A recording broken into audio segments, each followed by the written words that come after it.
Hello everyone, आज है 1 अप्रैल और आज इस वीडियो में हम 7 ऐसे शेयर्स के बारे में बात करने जा रहे हैं जिसकी कीमत 50 रुपए से भी कम है। 50 रुपए से भी कम कीमत वाले 7 ऐसे शेयर्स जो लॉन्ग टर्म के लिए मुझे थोड़े से बेहतर लगते हैं, अच्छे लगते हैं, उसके बारे में हम बात करेंगे। थोड़े से रिस्की शेयर्स भी हैं इसमें, एक दो रिस्की शेयर्स भी हैं, उसके बारे में भी मैं आपको यहाँ पर जरूर बताऊंगा। लेकिन उससे पहले अगर आपने अभी तक चैनल को सब्सक्राइब नहीं किया है तो प्लीज अभी इसे सब्सक्राइब कर लीजिए, क्योंकि आगे भी बहुत सारे वीडियोस हैं जो आपको काफी ज्यादा हेल्प करेंगे। उसके साथ साथ अगर आपने अभी तक मेरी टेलीग्राम चैनल को भी सब्सक्राइब नहीं किया है तो प्लीज उसको भी सब्सक्राइब करना मत भूलिएगा, लिंक आपको डिस्क्रिप्शन में मिल जाएगा।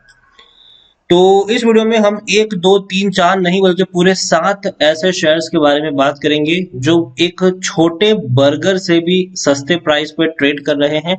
50 रुपए के आसपास या फिर उससे भी कम, उससे भी बहुत नीचे ये शेयर ट्रेड कर रहे हैं और लॉन्ग टर्म के लिए ये सातों शेयर्स मुझे पसंद भी आते हैं। इसमें से कुछ रिस्की शेयर्स भी हैं।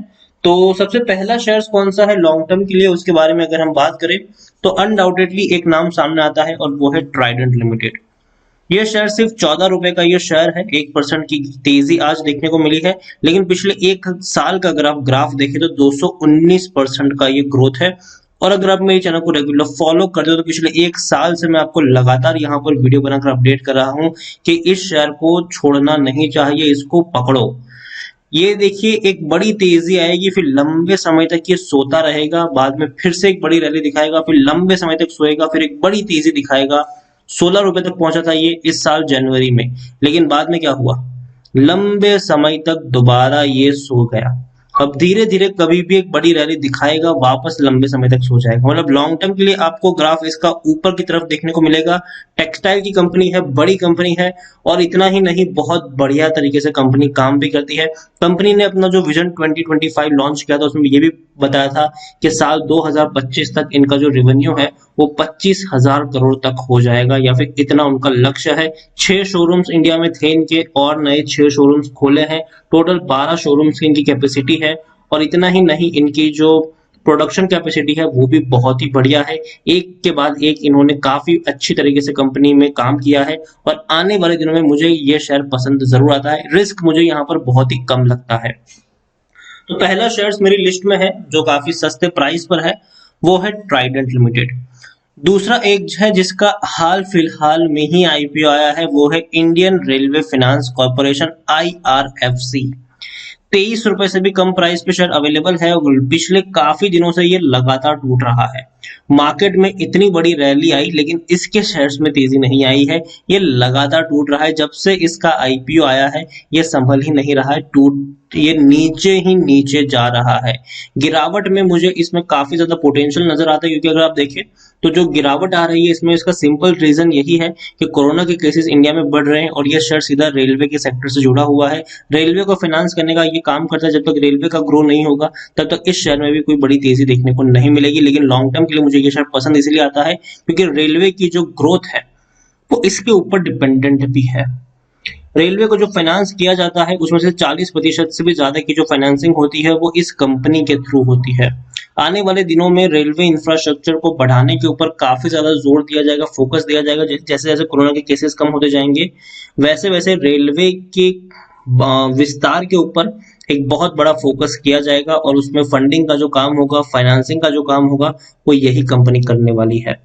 और कंपनी की जो ग्रोथ है वो भी बेहतर मुझे लग रही है। कंपनी ने अच्छा खासा मुनाफा हर क्वार्टर में कमाया है और डिविडेंड पेइंग के मामले में भी बढ़िया क्वालिटी का ये शेयर है। तो देखिए, गिरावट आई है और गिरावट थोड़ी सी देखने को मिलेगी, लेकिन लॉन्ग टर्म के लिए पसंद भी मुझे इसीलिए आता है क्योंकि हाल फिलहाल में ही भैया जो पीएफ हमारा जो कंपनी लेती है, ईपीएफओ जिसको हम कहते हैं, सरकारी बॉडी है ये, तो भाई साहब उन्होंने 8% से भी ज्यादा का हिस्सा इस कंपनी में लगाया है। 8% से भी ज्यादा हिस्से की खरीदारी इन्होंने की है यहाँ पर। तो याद रखिए, लॉन्ग टर्म के लिए मुझे पसंद आता है, शॉर्ट टर्म के लिए बिल्कुल भी नहीं। इसमें आप तभी खरीदारी करिए जब आप लॉन्ग टर्म के लिए यहाँ पर आए हो। शॉर्ट टर्म के लिए आए हो तो अवॉइड करिए इसे, लेकिन लॉन्ग टर्म के लिए जरूर इसमें दमखम है। बस आपका नजरिया लॉन्ग टर्म का होना चाहिए। उसके अलावा एक हाईली रिस्की शेयर है ये, और इसको मैं ज्यादा रिकमेंड नहीं करता हूं, लेकिन फिर भी जिस प्राइस पे है उस प्राइस से मुझे ये पसंद आ रहा है, और वो है पीसी ज्वेलर्स। ₹27 का ये शेयर है। जब से नीरव मोदी वाला कांड हुआ था, ये वो शेयर है जो सबसे ज्यादा पिटा था। आप देखिए कहां से टूटकर ये शेयर आया है। नीरव मोदी वाला जब कांड हुआ था, ये शेयर ₹585 के ऊपर था। इतनी भयंकर गिरावट आई कि ये ₹8 तक भी पहुंच गया था। ₹8 तक कोरोना काल में अगर हम देखें तो ₹8 तक ये शेयर पहुंच गया था। लेकिन उसके बाद आप देखेंगे तो एक साल में 127% का ग्रोथ है। तेजी आई, फिर ये भी लंबे समय तक सो गया नीचे, वापस एक बड़ी रैली की तरफ बढ़ा है, थोड़ी गिरावट आई है। लेकिन तेजी आने की जो रीजन मुझे यहाँ पर लग रहा है वो ये है कि यहाँ पर आप देखिए प्रमोटर ने बहुत बड़ा गेम खेला है फरवरी महीने में।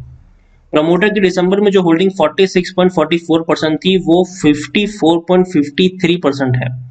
प्रमोटर जब अपनी कंपनी में कोई बड़ी हिस्सेदारी खरीदते हैं तो मतलब समझ जाइए कि कुछ बैकडोर से कुछ तो यहाँ पर काम चल रहा है जो आपको और हमको पता नहीं है।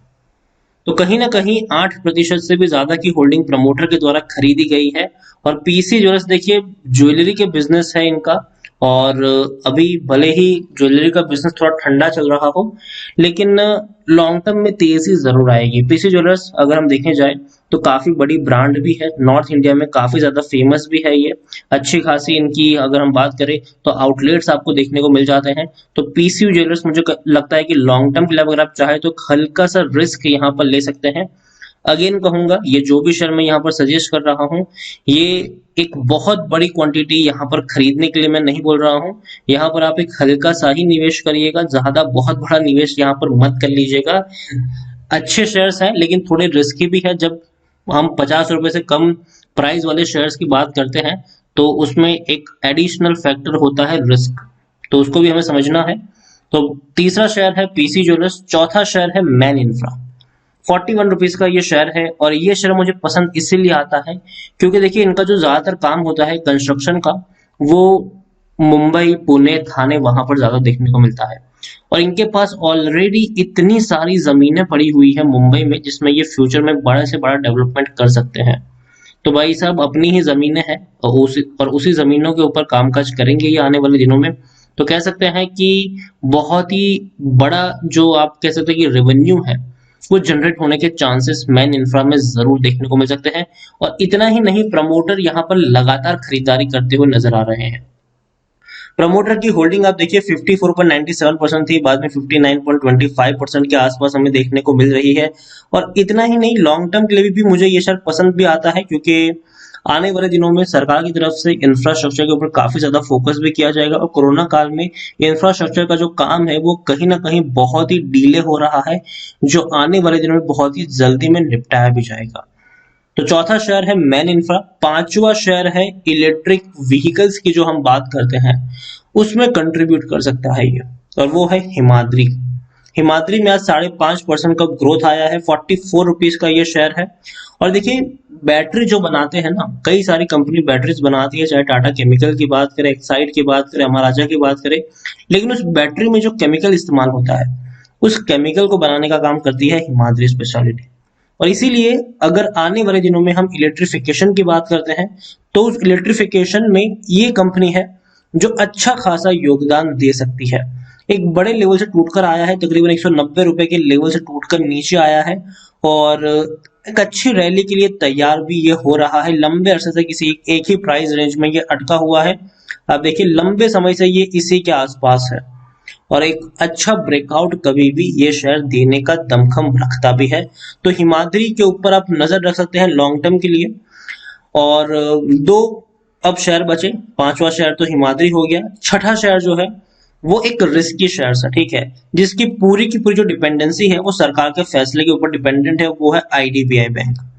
₹39 का ये शेयर है, 1% का ग्रोथ आया है। देखिए सरकार के द्वारा, नीति आयोग के द्वारा एक पूरा का पूरा ड्राफ्ट प्रिपेयर कर लिया गया है कि पहले ड्राफ्ट में किन किन कंपनी या फिर किन किन बैंक का नाम होगा प्राइवेटाइजेशन को लेकर, और आईडीबीआई इन सब में लीड कर रहा है। कि भाई साहब आईडीबीआई का नाम तो होगा ही होगा, क्योंकि बहुत सारे वक्त से आईडीबीआई को प्राइवेटाइज करने की बातचीत चल रही थी।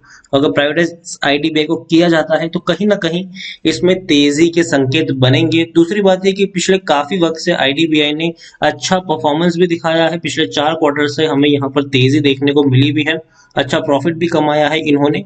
तो आईडीबीआई बैंक पर भी आप नजर रख सकते हैं। और पांचवा शेयर जो है वो है भारत हेवी इलेक्ट्रिकल्स। 50 रुपए का ये शेयर है। आज 4.5% की एक बहुत बड़ी रैली यहाँ पर जरूर आई है, और ये वो शेयर्स हैं जिसमें आपको तेजी देखने को फ्यूचर में मिल सकती है, क्योंकि आने वाले दिनों में इंडिया जो है उसमें अगर देखा जाए तो मैन्युफैक्चर को काफी ज्यादा बढ़ावा मिलने वाला है। मेड इन इंडिया के तहत अगर देखें तो भारत हैवी इलेक्ट्रिकल्स एक बड़ा परफॉर्मेंस दिखा सकता है। इंडिया और चाइना के बीच में जो टेंशन चल रही है उसकी वजह से आने वाले दिनों में इंडिया जो है चाइना को मैन्युफैक्चरिंग यूनिट्स में टक्कर देने की कोशिश कर रहा है। चाइना के ऊपर जो अपनी डिपेंडेंसी है मैन्युफैक्चरिंग की उसको खत्म करने की कोशिश करेगा, और ऐसे में भारत हैवी इलेक्ट्रिकल जैसी कंपनी जो है उनको काफी बड़ा फायदा मिलने वाला है। सरकारी कंपनी है ये, और इसका भी प्राइवेटाइजेशन होगा कि नहीं इसके बारे में अभी कुछ कह नहीं सकते, लेकिन नाम तो इसका भी लिया जा रहा है। तो ये शेयर भी आप अपने रडार में रख सकते हैं। तो ये 7 शेयर हो गए।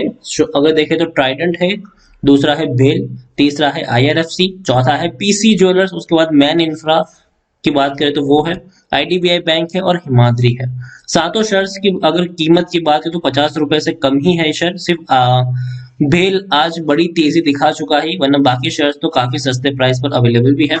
अगेन मैं कह दूं, जहां सस्ता आता है वहां रिस्क भी आता है, तो इस बात को आप यहाँ पर ध्यान में रख लीजिएगा। लेकिन फिर भी लॉन्ग टर्म के लिए मुझे ये शेयर पसंद आते हैं। उसमें से जिस पर आप आंख बंद करके भरोसा कर सकते हो वो है ट्राइडेंट, वो है आईआरएफसी, वो है मैन इंफ्रा, हिमाद्री, और इवन भेल पर भी आप भरोसा कर सकते हो। जो रिस्की शेयर्स है वो है पीसी ज्वेलर्स और आईडीबीआई बैंक। लेकिन जितना रिस्क है उतना बड़ा रिवॉर्ड भी यहाँ पर शामिल है, तो उस रिस्क को अगर आप समझते हो तो आप यहाँ पर खरीदारी कर सकते हो। और दूसरी बात, शेयर ऐसे भी नहीं है कि आप यहाँ पर 5-6 लाख का निवेश कर ले। थोड़ा सा निवेश करिएगा, और लॉन्ग टर्म का अगर आप निवेश करते हो तो आपको टुकड़ों में निवेश करना चाहिए। अगर 1000 खरीदने हैं तो 200 खरीदिए। अगर कभी गिरावट आती है थोड़ी और क्वांटिटी आप वहां पर उस वक्त ऐड कर सकते हैं। तो नजर रखिए इन सातों शेयर्स के ऊपर। और इसके अलावा ऐसे कौन से शेयर्स हैं जो 50 रुपए से भी कम प्राइस पर अवेलेबल है और आपको लगता है कि उसको भी इस लिस्ट में होना चाहिए, तो उसके बारे में भी आप मुझे कमेंट में लिखकर बता सकते हैं। Thank you.